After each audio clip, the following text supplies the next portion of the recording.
ಅತಿ ದೊಡ್ಡ ಒಂದು ಪ್ರಜಾಪ್ರಭುತ್ವ ರಾಷ್ಟ್ರ ಭಾರತ.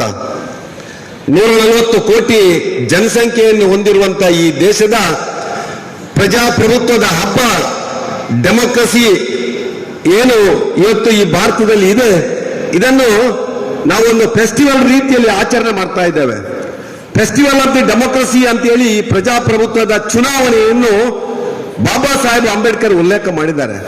ಅದನ್ನು ಇವತ್ತಿನ ಪ್ರಧಾನಿ ನರೇಂದ್ರ ಮೋದಿ ಅವರು ವಿಕಸಿತ ಭಾರತ ಸಂಕಲ್ಪ ಅಂತೇಳಿ ಇವತ್ತು ಅದಕ್ಕೆ ಹೆಸರು ಕೊಟ್ಟಿದ್ದಾನೆ.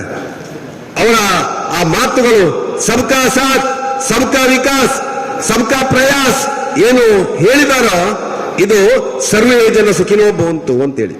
ಆ ಸರ್ವೇ ಜನ ಸುಖಿನೋ ಭವಂತು ಸಮಾಜದ ಕಟ್ಟಕಡೆಯ ವ್ಯಕ್ತಿಯ ಉದ್ಧಾರ ಈ ರಾಷ್ಟ್ರ ಜಗದ್ಗುರು ಭಾರತ. ಈ ಕಟ್ಟಕಡೆಯ ವ್ಯಕ್ತಿಗೆ ಇವತ್ತು ಸ್ವಾತಂತ್ರ್ಯ ಬಂದು 75 ವರ್ಷದಲ್ಲಿ ಆಜಾದಿ ಕಾ ಅಮೃತ ಮಹೋತ್ಸವದಲ್ಲಿ ಮಹಾತ್ಮ ಗಾಂಧೀಜಿಯವರು ಹಾಗೇನು ಉಲ್ಲೇಖ ಮಾಡಿದ್ರು, ಗ್ರಾಮ ಸ್ವರಾಜ್ಯ ರಾಮರಾಜ್ಯ ಈ ದೇಶ ಆಗ್ಬೇಕು ಅಂತೇಳಿ.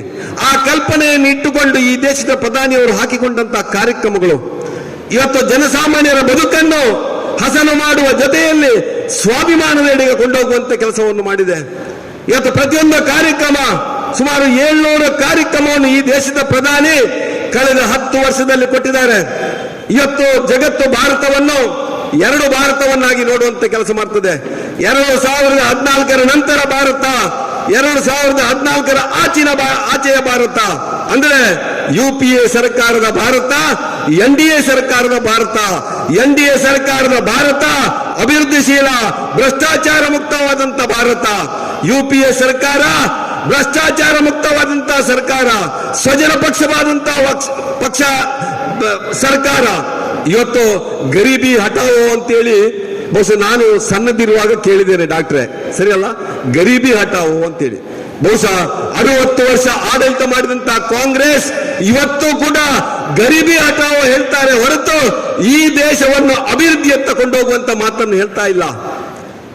ಇವತ್ತು ಬಡವರಾಗಿ ಉಳಿಬೇಕೆನ್ನುವಂತ ಉದ್ದೇಶ ಈ ಕಾಂಗ್ರೆಸ್ ಆದ್ರೆ ಈ ದೇಶದ ಪ್ರಧಾನಿಯವರು ಈ ದೇಶದ ಕಟ್ಟಕಡೆಯ ಬಡವ ಕೂಡ ಇವತ್ತು ಸ್ವಾಭಿಮಾನಿಯಾಗಿ ಬದುಕಬೇಕು ಅಂತೇಳಿ ಅದಕ್ಕಾಗಿ ವಿಕಸಿತ ಸಂಕಲ್ಪ ಆ ಒಂದು ಕಾರ್ಯಕ್ರಮಗಳು ಇವತ್ತು ಈ ದೇಶದಲ್ಲಿ ನರೇಂದ್ರ ಮೋದಿ ಅವರು ಹಾಕಿಕೊಂಡಂತಹ ಕಾರ್ಯಕ್ರಮಗಳು ಜನಮಾನಸದಲ್ಲಿ ಒಂದು ಕ್ರಾಂತಿಯನ್ನು ಉಂಟು ಮಾಡುವಂತ ಕೆಲಸವನ್ನು ಮಾಡಿದೆ. ಇವತ್ತು ಕನ್ಯಾಕುಮಾರಿಯಿಂದ ಕಾಶ್ಮೀರ ತನಕ ಇವತ್ತು ಪ್ರತಿಯೊಬ್ಬ ಪ್ರಜೆ ತಾನು ಸ್ವಾಭಿಮಾನಿಯಾಗಿ ಬದುಕುವ ಜೊತೆಯಲ್ಲಿ ಜಗತ್ತಲ್ಲಿ ತಾನೊಂದು ಹೆಮ್ಮೆಯ ರಾಷ್ಟ್ರದ ಪ್ರಜೆ ಅಂತ ಹೇಳುವಂತಹ ಒಂದು ಮಾತನ್ನು ಇವತ್ತು ಉಲ್ಲೇಖ ಮಾಡ್ತಾರೆ. ಇವತ್ತು G20 ರಾಷ್ಟ್ರಗಳ ಒಂದು ಸಮ್ಮೇಳನ ಆಯಿತು. ಒಂದು ಜಗತ್ತು ಒಂದು ಕುಟುಂಬ ಎನ್ನುವಂತಹ ಸಂದೇಶವನ್ನು ಈ ದೇಶದ ಪ್ರಧಾನಿ ಅವರು ಕೊಡ್ತಾರೆ.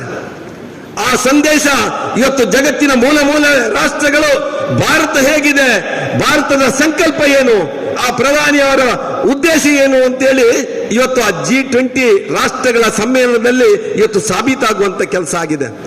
ಇವತ್ತು ಈ ದೇಶದ ಕಟ್ಟಕಡೆಯ ವ್ಯಕ್ತಿ ಕೊರೋನಾ ಸಂದರ್ಭದಲ್ಲಿ ತನಗೆ ಬದುಕಿದೆಯಾ, ಇಲ್ಲಿ ನನ್ನ ಜೀವ ಉಳಿಯಬಹುದಾ, ಆರೋಗ್ಯ ಉಳಿಯಬಹುದಾ ಎನ್ನುವಂತ ಸಂದರ್ಭದಲ್ಲಿ ಬದುಕು ಕೊಟ್ಟಂತ 140 ಕೋಟಿ ಜನರಿಗೆ ಬದುಕು ಕೊಟ್ಟಂತ ಏಕೈಕ ವ್ಯಕ್ತಿ ಜಗತ್ತಲ್ಲಿದ್ದರೆ ಅದು ಈ ದೇಶದ ಪ್ರಧಾನಿ ನರೇಂದ್ರ ಮೋದಿ ಅವರು. ಬಂಧುಗಳೇ, ಬಡವರ ಉದ್ದೇಶಕ್ಕಾಗಿ ಪ್ರಧಾನಮಂತ್ರಿ ಗರೀಬ್ ಕಲ್ಯಾಣ ಯೋಜನೆ ಮುಖಾಂತರ 80 ಕೋಟಿ ಬಡವರಿಗೆ ಇವತ್ತು 10 ಕೆಜಿ ಅಕ್ಕಿ 5 ಕೆಜಿ ಅಕ್ಕಿಯನ್ನು ಕೊಟ್ಟಿದ್ರೆ ಅದು ನರೇಂದ್ರ ಮೋದಿ ಅವರು. ನಮ್ಮೆಲ್ಲರ ಆರೋಗ್ಯ ಕಾಪಾಡುವ ದೃಷ್ಟಿಯಿಂದ ಇವತ್ತು ಆಯುಷ್ಮಾನ್ ಭಾರತ್ ಜನೌಷಧಿ ಕೇಂದ್ರಗಳ ಮುಖಾಂತರ ಆರೋಗ್ಯ ಭಾಗ್ಯವನ್ನು ಕೊಟ್ಟಿದ್ದಾರೆ ಅದು ನರೇಂದ್ರ ಮೋದಿ ಅವರು. ನನ್ನಂತ ರೈತ 10 ರೈತರು ಆ ಸ್ವಾಭಿಮಾನದ ಬದುಕನ್ನು ಆಚರಣೆ ಮಾಡಬೇಕಿದ್ರೆ ಫಸಲು ವಿಮಾ ಯೋಜನೆ, ಕಿಸಾನ್ ಸಮ್ಮಾನ್ ನಿಧಿ, ಕೃಷಿ ಸಂಚಾಯಿ ಯೋಜನೆ, ಬೇವು ಲೇಪಿತ ಯೂರಿಯಾ ಕೊಟ್ಟಿದ್ರು ನರೇಂದ್ರ ಮೋದಿ ಅವರು.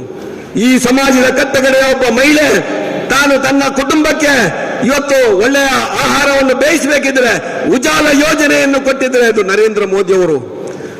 ಮಹಿಳೆ ಒಬ್ಬರು ಸ್ವಾಭಿಮಾನಿಯಾಗಿ ಬದುಕಬೇಕು, ಒಂದು ಹೆಣ್ಮಗು ಕೂಡ ವಿದ್ಯಾಭ್ಯಾಸವನ್ನು ಪಡೆಯಬೇಕು, ಬೇಟಿ ಬಚಾವೋ ಬೇಟಿ ಪಡಾವೋ ಎನ್ನುವಂತ ಅದ್ಭುತ ಕಾರ್ಯಕ್ರಮವನ್ನು ಕೊಟ್ಟಂತ ನರೇಂದ್ರ ಮೋದಿ ಅವರು. ನಾನು ಉಲ್ಲೇಖ ಮಾಡದಿದ್ರೆ ನೂರಾರು ಕಾರ್ಯಕ್ರಮಗಳು ಈ ದೇಶದ ಪ್ರಜೆಗಳಿಗೋಸ್ಕರ, ರಾಷ್ಟ್ರಕ್ಕೋಸ್ಕರ ಇವತ್ತು ಕೊಟ್ಟಂತ ಪ್ರಧಾನಿಯವರು ತೀಸರಿ ಬಾರ್ ಪ್ರಧಾನಿ ಆಗಬೇಕು ಎನ್ನುವಂತ ಯೋಜನೆ ಬಹುಶಃ ಇಡೀ ದೇಶದ 140 ಕೋಟಿ ಜನರದ್ದು. ದೇಶದ ಜನ ನರೇಂದ್ರ ಮೋದಿಯನ್ನು ಹೇಗೆ ಆಯ್ಕೆ ಮಾಡಿದಾರೋ ಅದೇ ರೀತಿಯಲ್ಲಿ ದಕ್ಷಿಣ ಕನ್ನಡ ಜಿಲ್ಲೆಯ ಜನ ಬ್ರಿಜೇಶ್ ಚೌಟರನ್ನು ಆಯ್ಕೆ ಮಾಡಿದ್ದಾರೆ. ನಮ್ಮೆಲ್ಲರ ಆಯ್ಕೆ ಕ್ಯಾಪ್ಟನ್ ಬ್ರಿಜೇಶ್ ಚೌಟ. ದೇಶದ ಕ್ಯಾಪ್ಟನ್ ನರೇಂದ್ರ ಮೋದಿ, ದಕ್ಷಿಣ ಕನ್ನಡ ಜಿಲ್ಲೆಯ ಕ್ಯಾಪ್ಟನ್ ಬ್ರಿಜೇಶ್ ಚೌಟ. ಬ್ರಿಜೇಶ್ ಚೌಟ ಅಂತ ಒಬ್ಬ ಯುವಕರು, ನಾನು ಉಲ್ಲೇಖ ಮಾಡಿದ್ದೆ, ಕಂಬಳಬೆಟ್ಟಲ್ಲಿ ಒಬ್ಬ ಯೋಗ್ಯ ವ್ಯಕ್ತಿ ಲೋಕಸಭೆಗೆ ಯಾವೆಲ್ಲ ಅರ್ಹತೆಗಳು ಬೇಕೋ ಆ ಎಲ್ಲ ಅರ್ಹತೆಗಳನ್ನು ಮೈಗೂಡಿಸಿಕೊಂಡಂತ ಒಬ್ಬ ಸಮರ್ಥ ಅಭ್ಯರ್ಥಿ ಅಂತೇಳಿ, ಬಹು ಭಾಷೆಯನ್ನು ಅರಿತಂತ, ಪದವಿಯನ್ನು ಪಡೆದಂತ, ಸೇನೆಯಲ್ಲಿ ಸೈನಿಕನಾಗಿ ದುಡಿದಂತ, ಸಂಘಟನೆಯಲ್ಲಿ ಪ್ರಧಾನ ಕಾರ್ಯದರ್ಶಿಯಾಗಿ 16 ವರ್ಷ ದುಡಿದಂತ ಒಬ್ಬ ಸಂಘಟಕ, ಒಬ್ಬ ಯುವಕ, ಒಬ್ಬ ಸೇನಾನಿ ಇವತ್ತು ದಕ್ಷಿಣ ಕನ್ನಡ ಜಿಲ್ಲೆಯ ಸೇನಾನಿಯಾಗಿ ನಮ್ಮ ಮುಂದೆ ನಿಂತಿದ್ದಾರೆ. ನೀವೆಲ್ಲ ಆಶೀರ್ವಾದ ಮಾಡಬೇಕು, ನಿಮ್ಮ ಕುಟುಂಬದವರು ಆಶೀರ್ವಾದ ಮಾಡಬೇಕು, ನಮ್ಮ ಬಂಧು ಮಿತ್ರರು ಆಶೀರ್ವಾದ ಮಾಡಬೇಕು ಅಂತ ತಮ್ಮಲ್ಲಿ ವಿನಂತಿಸಿ ನನ್ನ ಮಾತನಾಡಿಸೇನೆ. ಜೈ ಹಿಂದ್. ವಸ್ತುನಿಷ್ಠತೆ, ವಿಶ್ವಾಸಾರ್ಹತೆ, ನಿಖರತೆಗಾಗಿ ನೋಡ್ತಾ ಇರಿ ನ್ಯೂಸ್ ಪುತ್ತೂರು, ಜನಮನದ ಪ್ರತಿಧ್ವನಿ.